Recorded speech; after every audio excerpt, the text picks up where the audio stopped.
Hi, this is Rabbi Orlofsky, and welcome back to the Rabbi Orlofsky Show.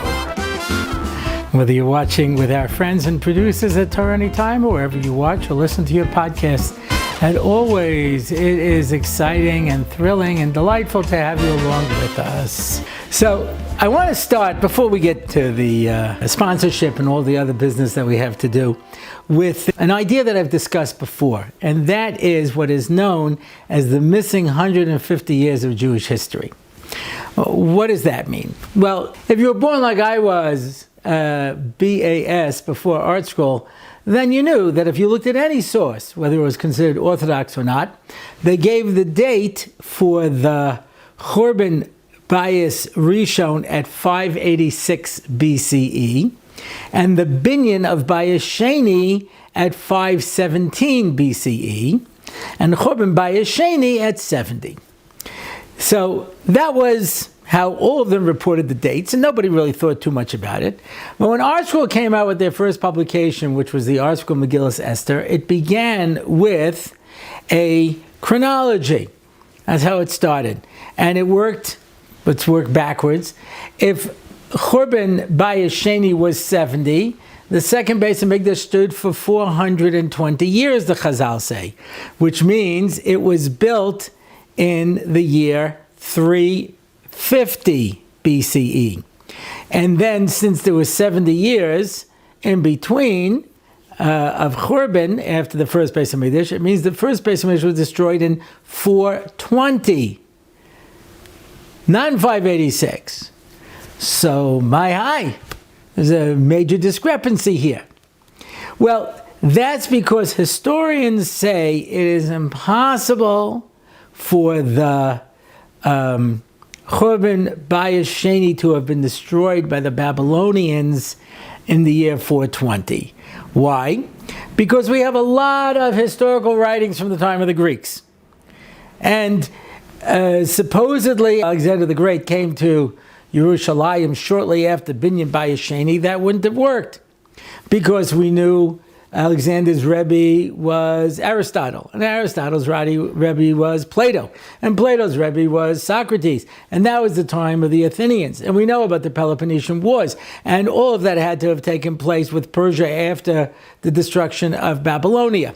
So there's obviously, the historians say, 150 years missing, which is why they push it back to 586, more than 150 years, but to 586 instead of 420, right? Okay.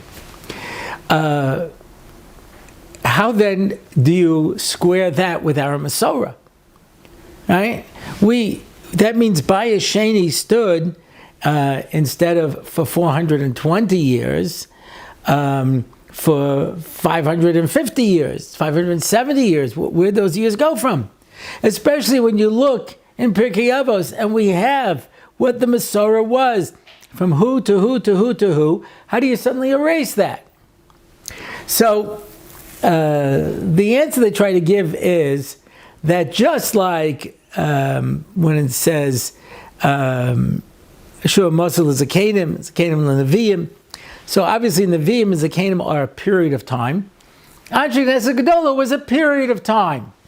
There was a whole Tekufa of maybe 150 years. And that's why when the Pirkei Avos says Shimon HaTzadik was the last one, he was at the end of that era.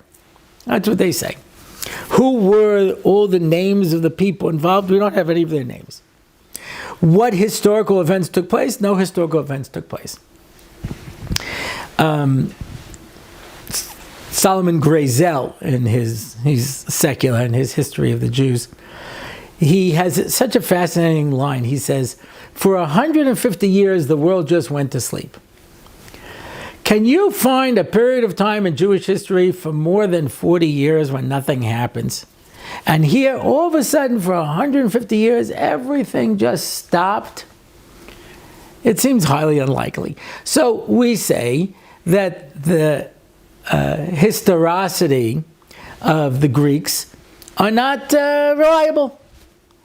And ours is reliable. We have a mitzvah, Zechor Yemos Olam, to be able to keep track of time and history, and we take it very seriously. The Greeks, who supposedly didn't even begin history until Herodotus, everything is unreliable. Especially if you go into the Gemara Megillah, because one of their proofs is, look at how many Persian kings. There was Xerxes and Xerxes the Great and Xerxes the Third, and there was Artaxerxes and Artaxerxes the Second, and Darius the Second, Darius the Third, and Cyrus the Second, and Artaxerxes, all these names. But the Gemara Megillah says they were all the same person. The fact that you found 25 names doesn't mean anything, because they all had different names that they were known by, right? So the point was that at one point, it was Shimon Schwab, and he retracted this position. Whether it was because he decided it was wrong or because he got too much pressure, I don't know.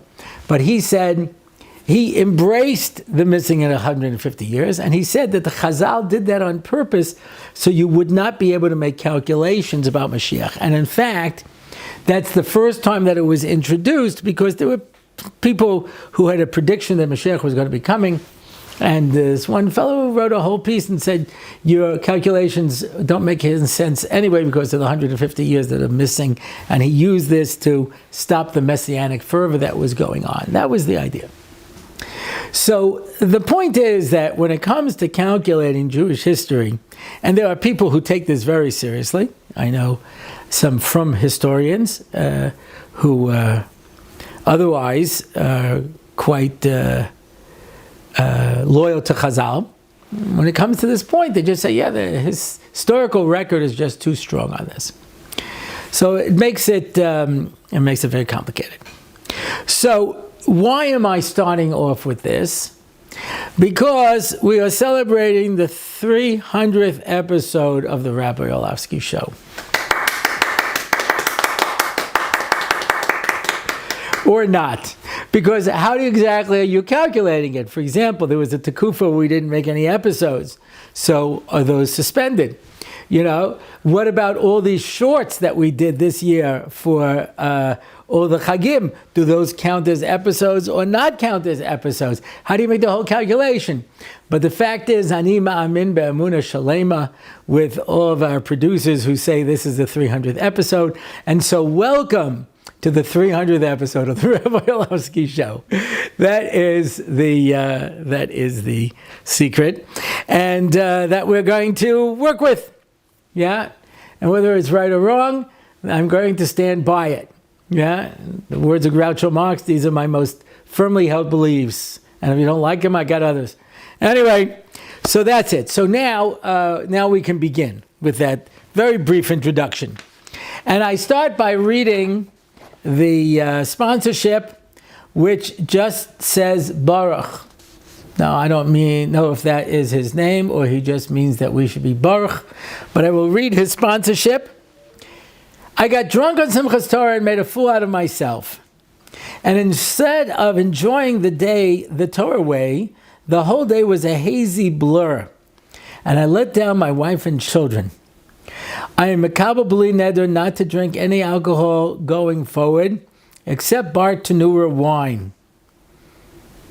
Now, one has to understand what exactly the significance is of Bartenura wine. Is that because it has such a low alcohol content? If that's the case, then as Rabbi Blumenkrantz says in his Pesach guide that he continues to put out, even though he's been dead many years, the lowest alcohol acceptable wine is Kedem Matuk.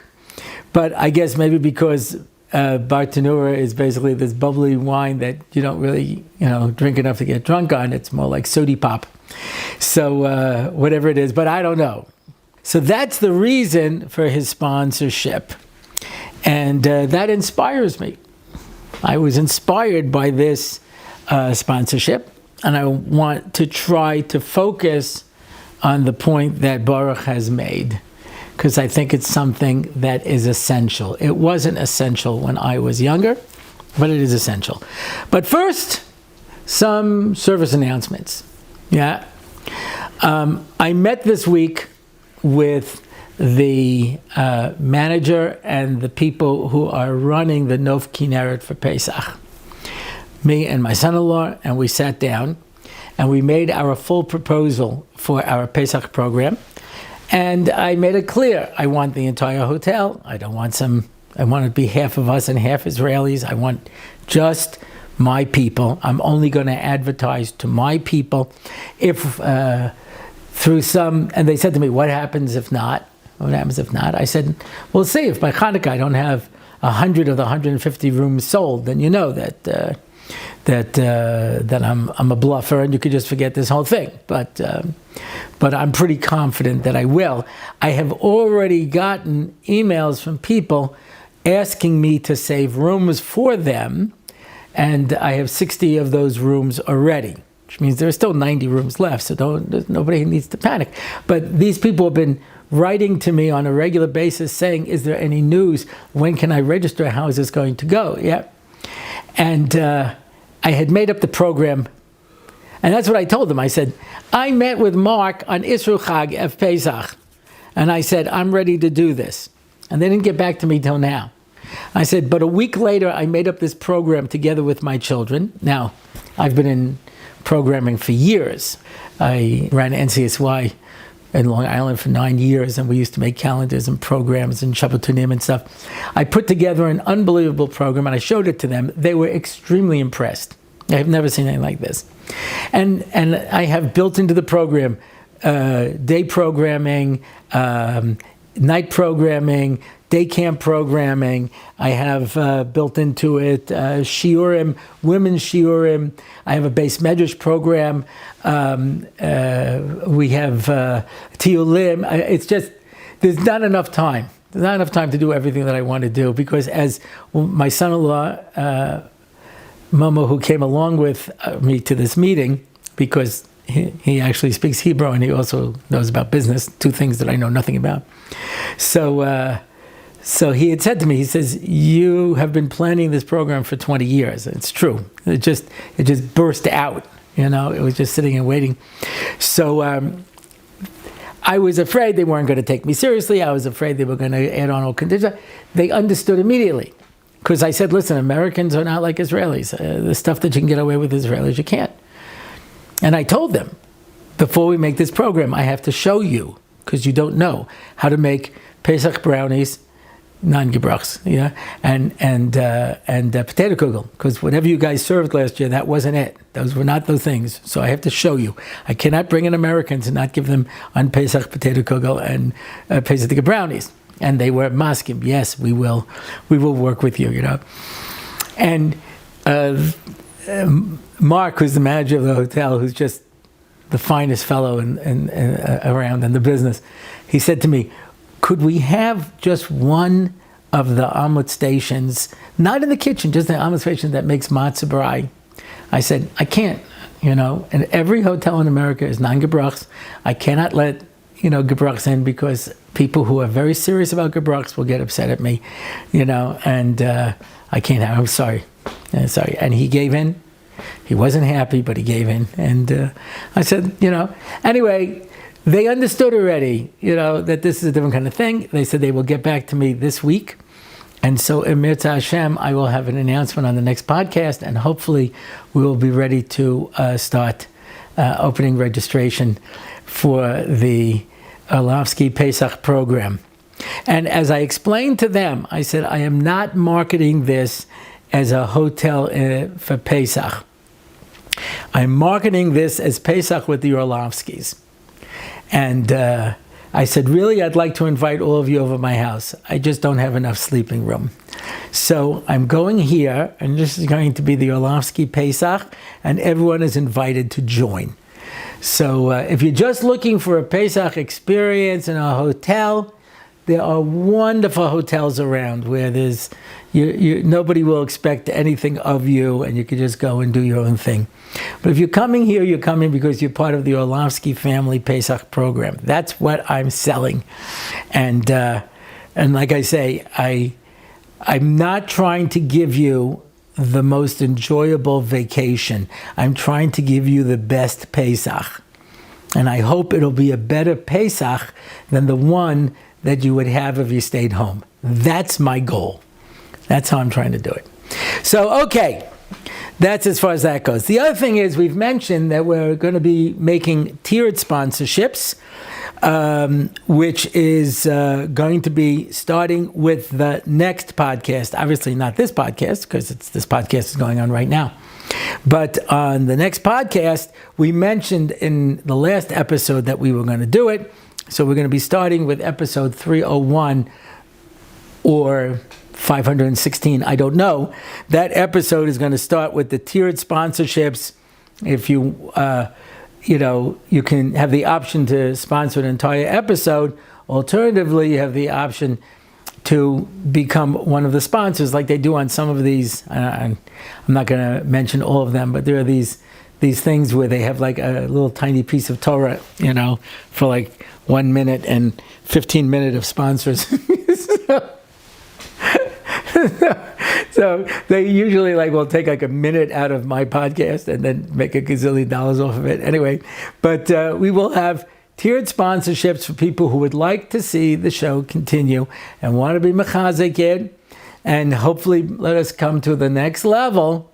But in order to do that, of course, we need sponsors. So people who are not able to sponsor an entire episode can participate in that. And that information will be posted on the website, RabbiOrlofsky.com. Okay, I think that's all of the business. Hopefully next week we'll be starting our new question and answer podcast. I spoke about this last time, but just for those who may have missed it, just like we have the Parsha in 5, since we have a backlog of questions, because when we first started the show, producer Michael noticed that I was only taking 45 minutes for the podcast. He says, you have 15 minutes left at the end. Why don't you take questions from the audience? Which, as I passed hundreds of episodes, I suddenly realized that I can just keep talking. I don't have to stop.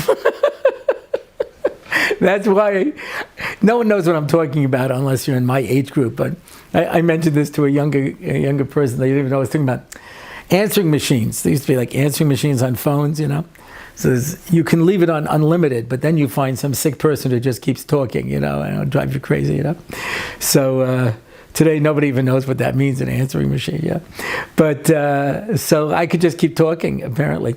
So we have a big backlog of questions. So we're going to start doing like 5-minute question and answers. Now, not every question is matim for that, is appropriate for that.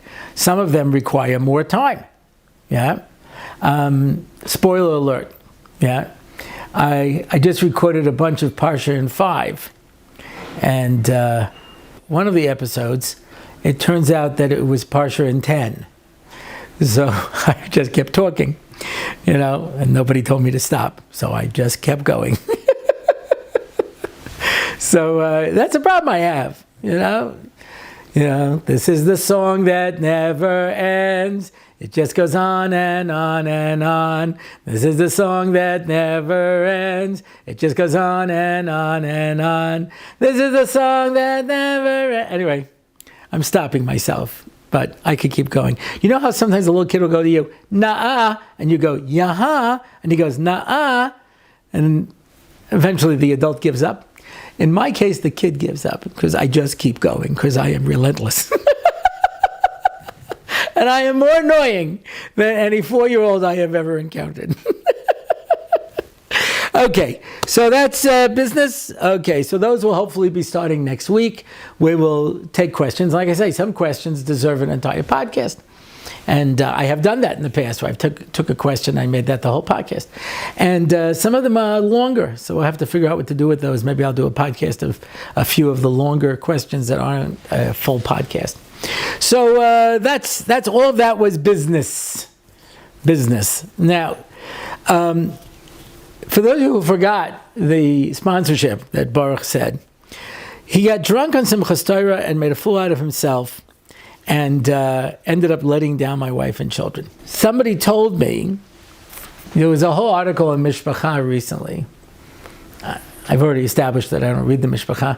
I read the Kechels, who are coming out with a new book, which I'm guessing is a collection of Kechels. That's just my guess. I don't think they decided to write insights in the parsha.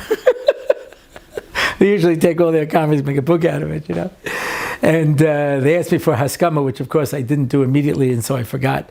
So if I can still send it in, I think I will. And if not, they said they'll just take whatever they want that I've said in the past. And I'm a big fan of the kichels. So I read the kichels, and then I go to the women's section and read the family table and look at all their recipes and just chuckle. Because there's absolutely nothing there that I would ever make. And I don't know, I've been making chicken soup for, over 55 years. And I don't know, I find that a pretty simple process.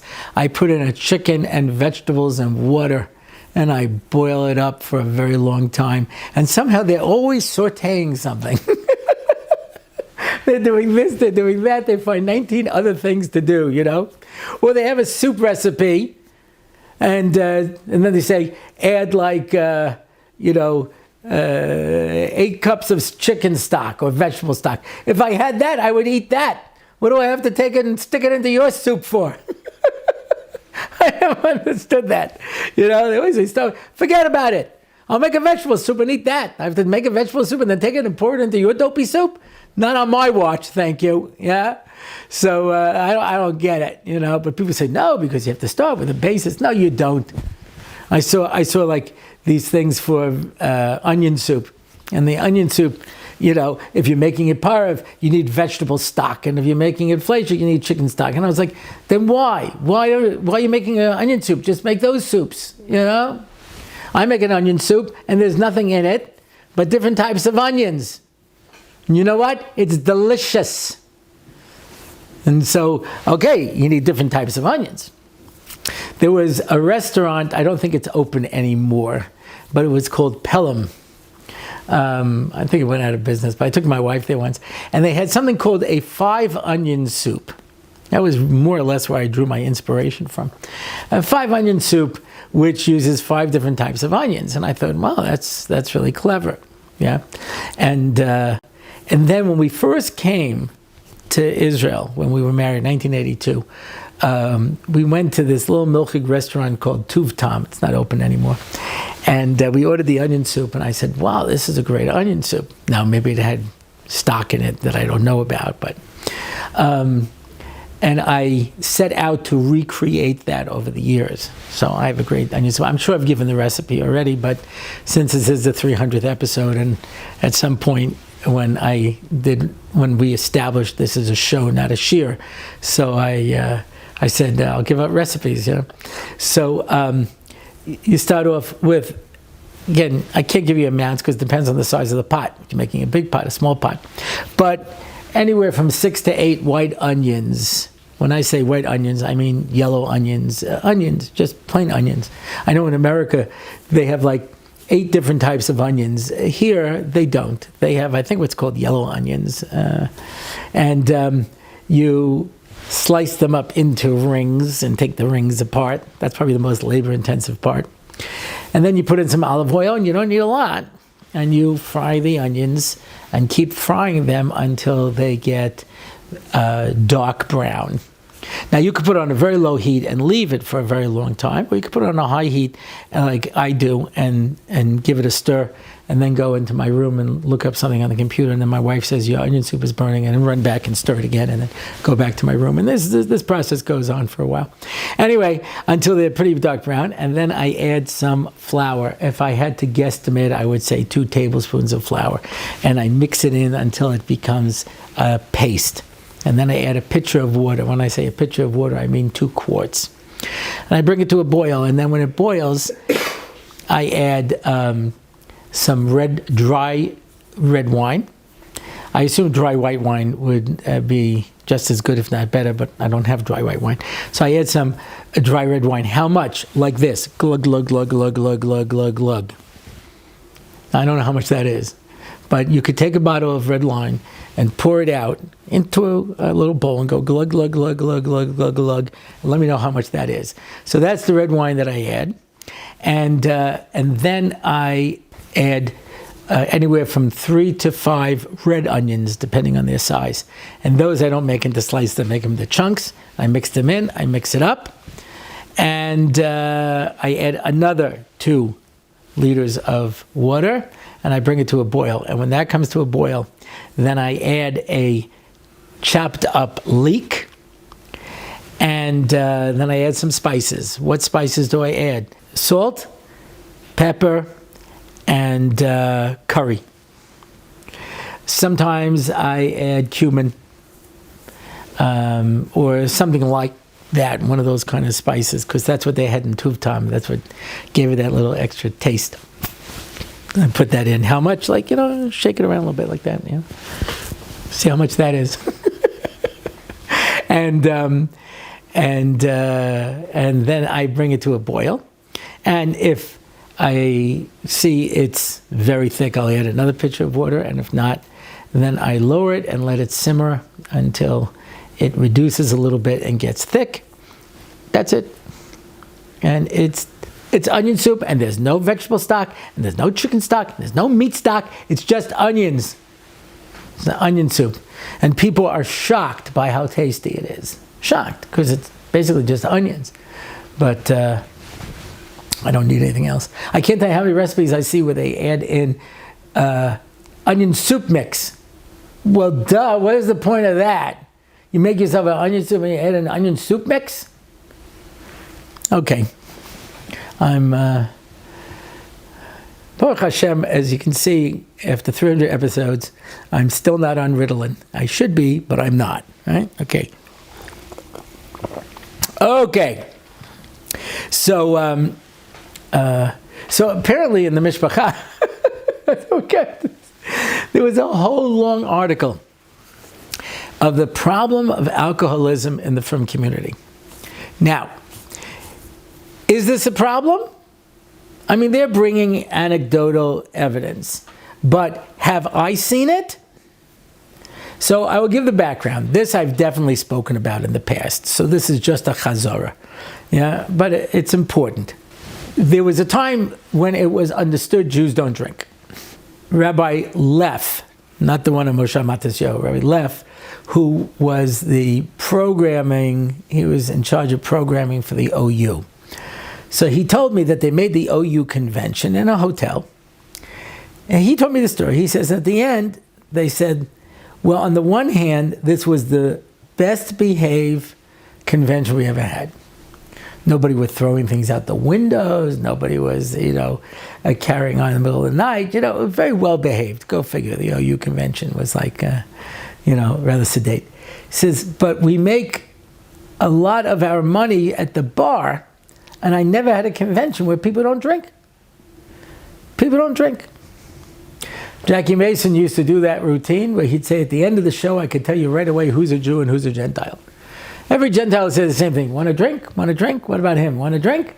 And every Jew will say the same thing. Did you eat yet? I ate. I didn't have cake. I didn't have coffee. A cake, a coffee. But they don't drink. It was known that Jews didn't drink. When I was a kid, they'd put out some bottle of schnapps, some cheap bottle of schnapps, at the Kiddush. And some old man eating herring on a kichel, hair growing out of both of his ears, would say, hey, you want the l'chaim, the l'chaim. I was like, why? It burns, it stinks, I don't enjoy it. Why would I have that? I could have a glass of soda, wine, or pop, depending where you come from, yeah. Or fizzy drinks, I know we have people watching all over the world. It's amazing, yeah. And, but whatever you call it, mashka kal, yeah. So I have Israelis who watch this show, and they tell me in Hebrew, can't get any more though, I have the podcast. I said, do you speak English? A little. So I have to translate some of these terms, Why would anyone drink it? So I remember when I got married, 1982, my father bought me a bottle of Chivas Regal, which is a blended scotch, and a bottle of Crown Royal, which is, I think, a rye, Canadian rye, yeah. And he says to me, this will last you the rest of your life, because Jews don't drink. And I understood that. We never drank. It wasn't considered part of the thing, you know. I went to speak in England, and they told me that at their dinner last year, they had Vendell Jones, a biblical archaeologist, speak. And he's not Jewish. He wasn't Jewish. He's not with us anymore. Very Jewish adjacent, but not actually Jewish. So in England, very European, I said, would you like a l'chaim? And he's like, sure. Anyway, by the time he got up to speak, he was wasted. He was holding on to the podium. Because everyone kept offering him l'chaims. So by a Jew, like, you know, I get a l'chaim, I sit there at the table, and it takes me the whole night to get through half of it, you know, because I don't drink, you know. When I ran NCSY, I'd go to a trophy place to get trophies for our sports leagues and things. And they had a bar in the trophy place. A bar right there with a tap, beer, and whatever you want. And I said, why wouldn't a trophy place have a beer? He says, because in Long Island, which is where I was running it, most of the fire departments are volunteer fire departments. They can't afford. A city can have a professional fire department, but a little community can't. So it's all volunteers. Yeah, and they give out awards. Right, that's how they keep everybody involved. You know what I'm saying? They don't have any money, so they give them covered. You know, they give them trophies and awards. You know, for different things. He says, and I never heard this expression beforehand. He says, firemen have wooden legs. That means no matter how much they drink, it just fills up their legs. They could just keep drinking forever and ever. There's no limit to it. So they come here to buy their trophies because they know they can get a free drink along with it. So, amazing concept, you know. But Jews, as a rule, didn't drink. It was not the thing. Yeah, wine. When I was growing up, there was one kosher wine, Manischewitz, extra heavy Malaga. You would slice a piece of it and put it in your cup. When Rabbi Yehuda says, I would drink the Adalad Kaisis and have a headache until Shavuos, he drank extra heavy Malaga. Of this, I have no question. Nobody wanted to do this. They got, at the time, Sammy Davis Jr. to advertise it. And you would hold up a glass, you know, Manischewitz.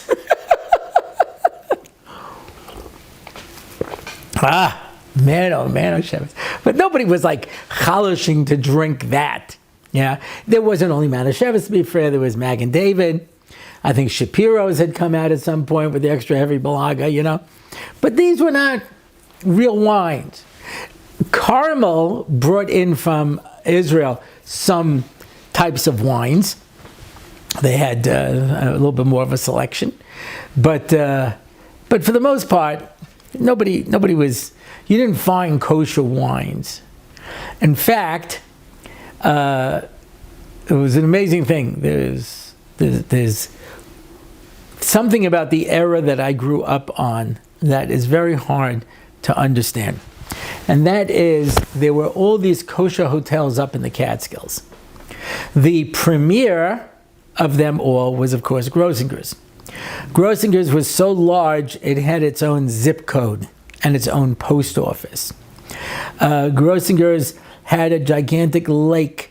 They had fishing, they had water skiing, they had boating, they had skiing in the winter, they had golf courses, they had indoor miniature golf. They were just the most amazing facilities.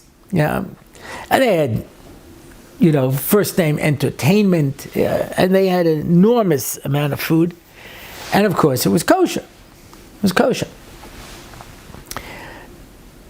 The only thing is that in the nightclub you could get non-kosher wines. Why? Because people wanted wines, and there were no kosher wines. Nobody was like, "Could you hit me with a glass of extra heavy Malaga?" You know, it's like, you know, whoa, we're going crazy tonight, you know. And this was an issue the whole time. People say, "How could you do this? How could you do this?" You know, and the answer was there wasn't any. Of course, today, situation has changed dramatic. We have kosher wines that win awards in categories of wines, not kosher wines, wines. Yeah, and so of course, this has transformed the habits of many from Jews when it comes to drinking wine. It is not unusual to find Avrechem learning in Eretz Yisrael with their parents' credit cards, who will on a Shabbos drink a bottle of $200 or $300 wine. I know this from people who have been there and have testified to this, Now, I'm not saying you have to get the $4 Badatz wine with a picture of the holiday on the outside. I'm not going that far, but $200-$300 for a bottle of wine. Yeah. Anyway, as time went on, I would eventually move to Eretz Yisrael, and we'd have over Bachram. I'll never forget this. It was one Friday night that these three Bachram came, and they brought as a gift a bottle of Shivas. Now, usually when people come, they bring these, 4 shekel Badatz wines, or they bring, a 10 shekel bunch of flowers, A bottle of Shivas, my gosh, it's a lifetime supply. And when they left, the bottle was empty, and I didn't have any. And I said, we're not in Kansas anymore, Toto. Things are changing here that I'm not aware of.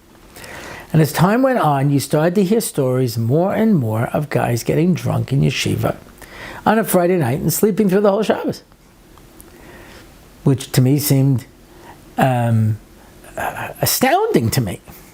Never heard that. We heard of people singing through the whole Shabbos, but that's just because they're atzlanim. I can relate to that, but not because they were drunk. On Purim, people would sometimes drink. On Simchas Torah, people would sometimes drink. I was in yeshiva, Chavetz Chaim in Rochester, and Purim was on a Friday. And this one guy got drunk, and he slept through all of Shabbos. He woke up Motzei Shabbos. And he was so impressed with himself, how he did the mitzvah of Adal Yada, the Mahadran. And he says to me, you see that? I was out the whole Shabbos. I said, that was great. So you were mavatal a mitzvah of Kiddush D'Oraisa at night. You were mavatal a mitzvah of Kriya Shema at night. You were mavatal Shalosh Sudas b'Shabbos. You were mavatal Kriya Shema during the day, and not to mention all the D'Rabbanans, And you go through all the different D'Oraisas that you were over and the D'Rabbanans that you were over. In order to do a din d'Rabbanan that you could fulfill according to the Ramah by drinking Revius and sleeping for a half an hour. So I don't understand it. Like I said, I've never had a time to get drunk. I don't understand it. So, but this was happening with more and more frequency. Now, someone told me, if you go to a Shalom Zacha in America today, it's all drinking. They just put out bottles and bottles, and everybody just staggers home. I happened to be in America once. I happened to go to a Shalom Zacha, and sure enough, everyone's drinking and drinking and drinking. I don't even understand it. I don't understand it. I've told this story before. My father-in-law, Oliver Shalom, lived in Queens, and he died in a shul that was more like a shtibel. Old European Rav was there. And after he was nifter, so slowly the congregation was fading away. Some of them passed away, some of them moved to Florida, which is essentially the same thing as far as I can tell. I think that when you die, you go to Florida. That's what I think. Certainly, if you're Chayiv in Gehenim, you go there in the summer, then you're sure it's Mamash Gehenim, I was there once in September. We were just hoping for a hurricane to cool everything down. It was just I had taken a shower, got dressed. I walked from the door of my house to the street for my ride. I was soaking wet. It's just unbelievable. But if you go there like in the winter, it's gewaldic. But New Yorkers better get used to it because Madani gets elected. You better. I quote the words of Governor DeSantis, who said, "I didn't think property prices could get any higher down here." That's it. Anyway, yeah, so my father-in-law, so a lot of the people in the shul were either passing away or moving away. So they had to bring in young people.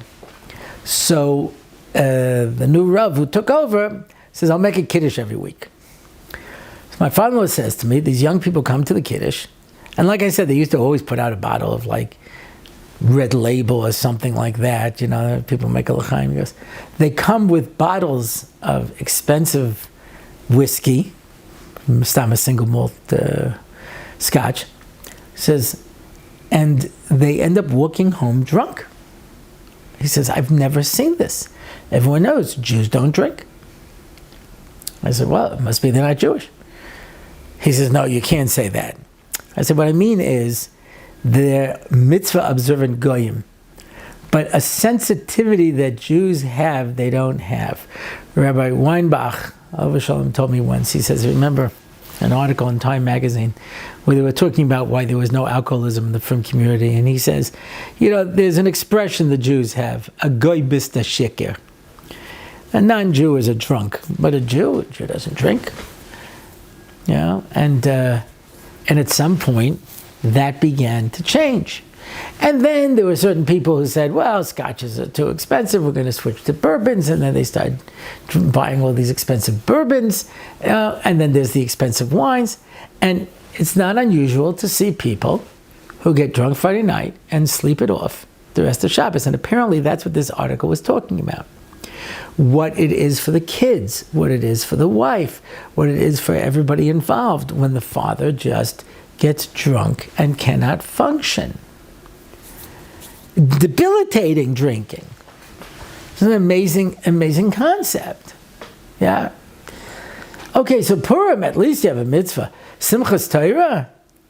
The only reason that people drink Simchas Torah is because, you know, usually it goes past Chatzos, so you stop to have a Kiddush, and you have a l'chaim at the Kiddush. But this kind of drinking, so some people say, well, they drink so that they can dance with more kavanah. It's more exciting when they dance. Apparently, drunk people dance better. When one of my daughters was getting married, the other side said, do you want to provide alcohol for the boys? And I was like, no. I'll have a bottle there for my friends who come and want to have a l'chaim, but why would I give it out to the boys? So he explained to me patiently, you know, many fathers like to put out, alcohol for the boys because then they dance better. I said, well, if my future son-in-law doesn't have anybody who wants to dance for them unless they're drunk, tell him not to come. He says, I understand. And they sent out the word, BYOB, everyone bring your own booze. They did. And it was certainly a lot of Lebedik dancing, not my type of dancing, but as far as drunken revelry goes, it definitely qualified, you know, that kind of stuff, if you like that kind of stuff. So this is a serious problem today. And like I say, Baruch is sponsoring this podcast to be mefarasem this, which, by the way, takes a tremendous amount of guts to be able to do this, yeah? Because most people deny that they have a problem. Nah, what are you talking about? I had a few drinks here, that, you know. One last story. When I was up in the mountains by my good friend Rabbi Hammer Zatzal, we went to him his summer home for a Shabbos with his Rebbetzin and his kids. He died 2 weeks later. While we were there, so my son Moshe Yehuda came for Shabbos, and he says he has to run out. He's got a gig on Erev Shabbos. I said, a gig on Erev Shabbos? He says, yeah, I'm playing music at a te'ima. I said, what? He says, you know how there's, it's brought down that you should taste the food Erev Shabbos? So I said, yeah. He says, well, like all things in Yiddishkeit, this has been twisted into something ugly and unrecognizable. So they make a party Friday afternoon. And they bring out all the different food and all the different drinks, and they hire music, and they have a te'ima. No, I'm pretty sure this is not what the Chachamim had in mind when they said taste the food before Shabbos to make sure that it's good. So I said, you're kidding me, right? He says, no, this is tremendous, because it used to be that these balabatim would get drunk Friday night and then sleep off the rest of Shabbos. Now they get drunk already on Friday afternoon, and they're already passed out. I could not find the words for it. I was in Far Rockaway. I won't mention where, but I was at a shul. And it was hard to daven because there was so much noise from the back room. And finally I asked somebody, what's going on? And he said, they have a little kiddush club there. I said, Friday night? He says, yeah. They make their own little kiddush, and they have food, and they're drinking and drinking. They'll all be wasted by the time they go home. So, okay, we understand the problem. All right? This is clear. Why? Why do people want to get drunk? So, I've told this story before.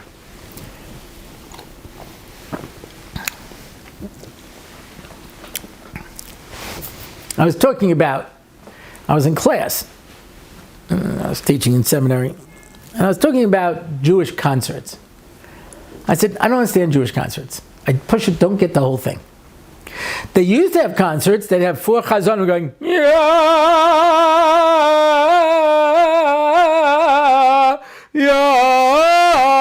and the organ would go, dum dum, yeah. I was like, now that to me is basically assisted suicide. I don't know why anybody would voluntarily go to that, but okay, but that was it. And then at some point, you would have, I guess, a concert where people would sing a few songs, and that's all that it was. I saw a video once of the Dovid reunion at the Hask concert. Right? Avi Rottenberg's playing the guitar, and the three of them are standing around. And then they go, Yee shalom, shalom, and then they stop. And then he plays on the piano, and they will just stand there. That's basically it. And then at some point they realized, well, we have to provide entertainment. So Rachmiel Bigudin pulls together 25 little kids, dresses them up in little sailor outfits, puts them on the stage. La la la la la la la la la la la la. They do some little coordinated. Oh, now it's already a show. Yeah. I don't know if anybody's old enough to remember, in the music world, there was somebody by the name of Yehuda exclamation mark. So Yehuda exclamation mark was in my shir when I was teaching once. And then, he went back to America and became something of a music sensation for a while. And I happened to be a scholar in residence at a Pesach hotel, and he was doing a concert. So he met one of my kids, and he says, oh, Mr. Exclamation Mark, I think you were in my father's shir. He goes, oh, your father's here. Please tell him to come to the concert. Okay. So I stopped in. I'm not a fan of concerts. I don't get it. I really don't. I can listen to the music in the privacy of my own room, and I don't know what I gain by it being live exactly, And he's rollerblading, and he's putting on costumes, and he's throwing out party favors, and just sing. Just what's going on here, So then you have the people who base themselves on like the Shlomo Carlebach method, where he sings a song and then he tells a story while he strums the guitar, and then he sings another song and then he tells another story and like that. And so there are these people who feel like they have to talk. But nothing personal. I would have gone to a speaker if I wanted to hear somebody talk. Just sing. So I understand if you're introducing the song and giving some background to the song, but you're saying your little pshetelach over here. I mean, what am I, you're a singer. Just stay in your lane, But okay. But there's all kinds of entertainment and, So someone told me a story. I'll tell you the way the person told me the story, and I did not check out this story, so it could be it's completely false.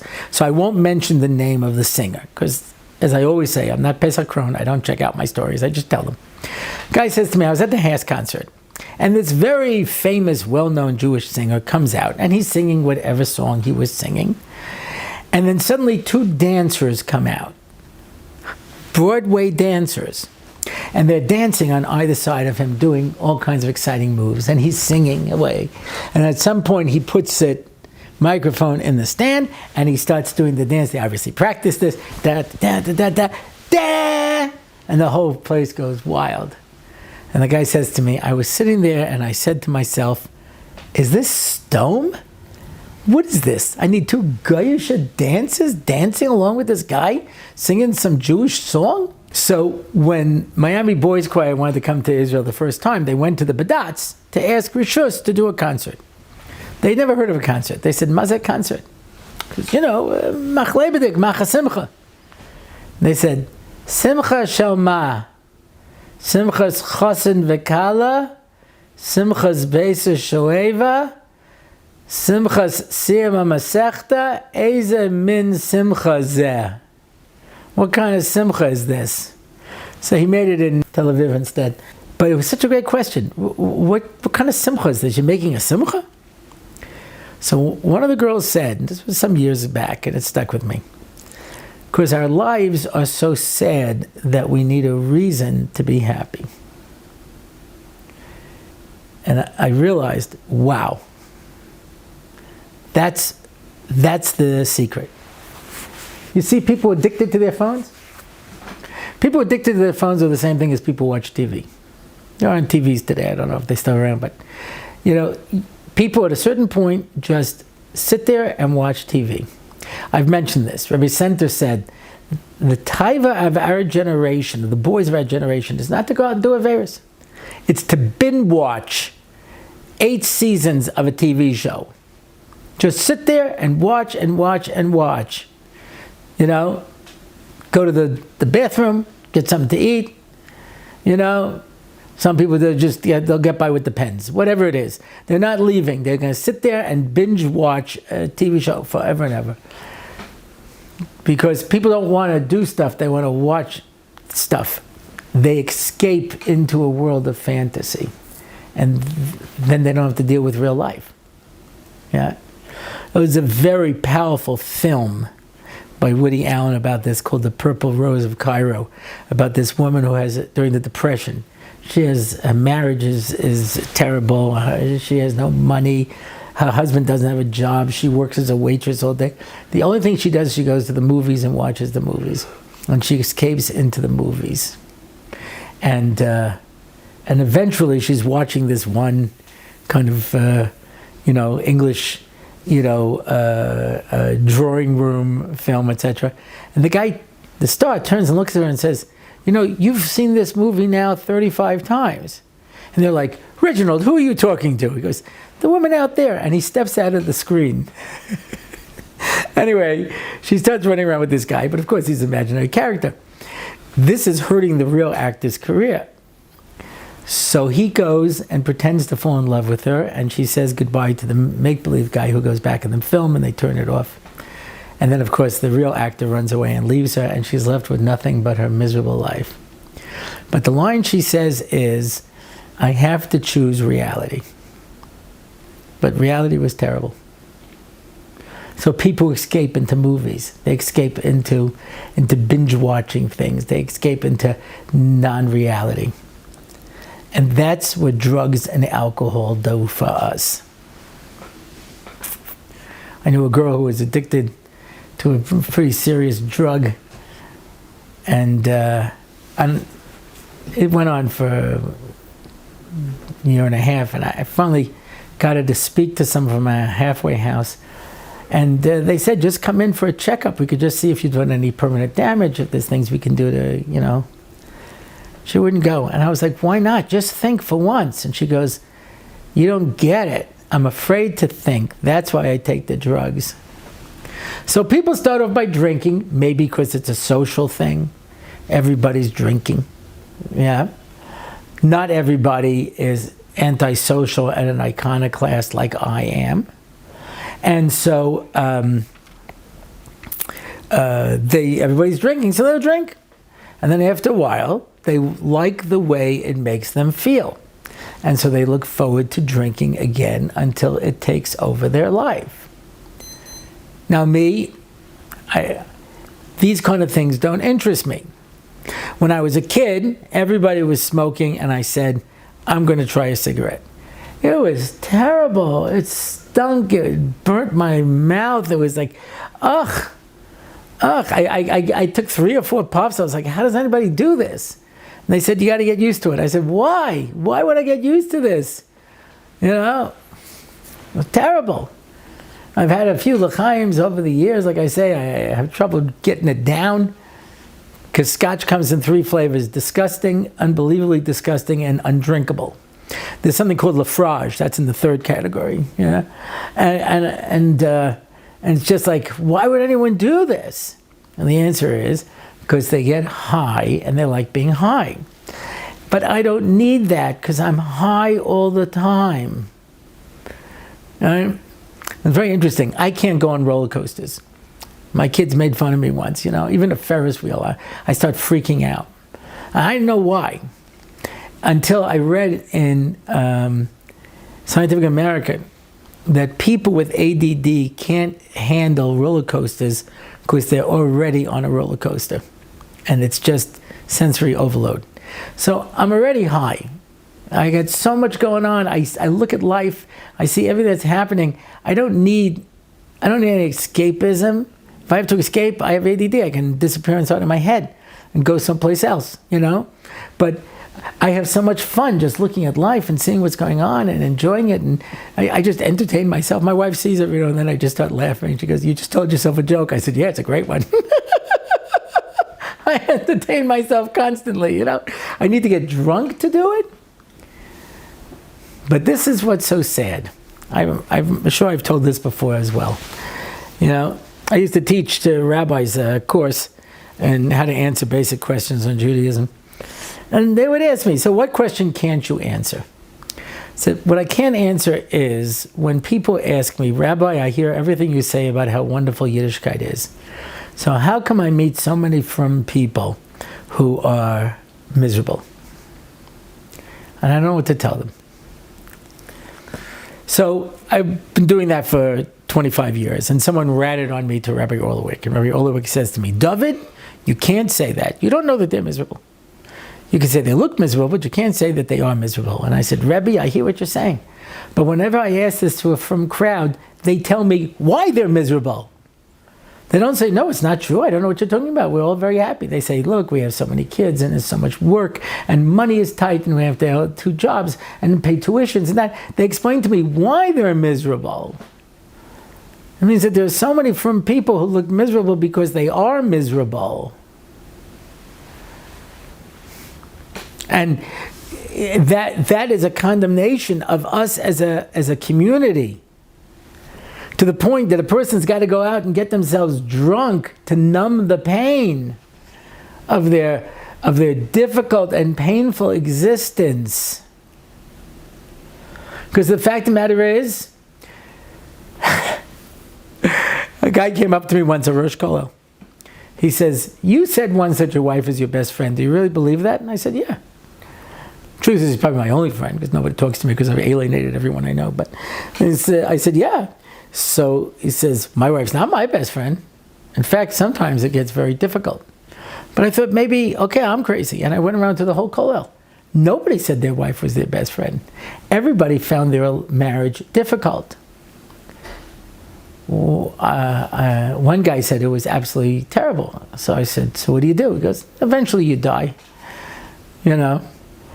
So that means, assuming that this, sort of ad hoc, non-scientific study, there's a lot of people whose marriages aren't happy. A lot of people don't have relationships with their kids. A lot of people don't find fulfillment in work. A lot of people are not happy with their Yiddishkeit. So I understand why they get drunk. Because their life is not doing it what it's supposed to be doing. So Reb Baruch, being a member of the Rabbi Orlofsky community, I cannot tell you how many emails I get from people, and I don't have time to do any questions, surprise, surprise, but I will read my appreciation comment that was sent to me. Dear Rabbi Orlofsky, I wanted to let you know that you're just what the doctor ordered. By the way, I have gotten emails over the years from at least a dozen people who told me that they were going through serious medical difficulties, and just listening to my shiurim would carry them through. So really, you should be able to sign up from the Muchedet. Anyway, I guess in all of my pre-yontiv rush, I forgot to renew my antidepressant prescription. I'm working on it, but in the meantime, I need an alternative. I'm listening to back issues of your podcast because in the absence of SSRI, it's the next best thing. And it doesn't even require a prescription. So thank you for the health benefits your podcast provides. Gemar Chasimatova, a grateful listener. That's my mission, to show everybody the beauty and the happiness that's in Yiddishkeit, and that's what we want to do. And Amir Hashem, if you come and join us for Pesach, we will give you the happiest Pesach you've ever had. And in the meantime, you can find out more about this show by going to my website, RabbiOrlofsky.com. You can sign up for one of my online shiurim. You can sponsor an episode, sponsor a Parsha in 5, sponsor a question and answer, listen to the theme song, and that's about it. Until next time, I am David Orlofsky, and this has been the 300th episode of the Rabbi Orlofsky Show. It's the Rabbi Orlofsky Show. Torah and Simcha, ready to go. It's the Rabbi Orlofsky Show. Knowledge and wisdom will help you grow. Lots of fun in every episode. And we don't have to rhyme. No, we don't. It's the Rabbi Orlofsky Show on RabbiOrlofsky.com. Torah anytime, YouTube and more.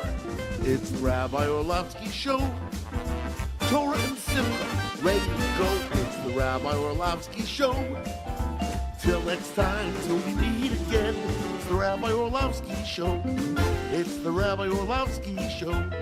It's the Rabbi Orlofsky Show.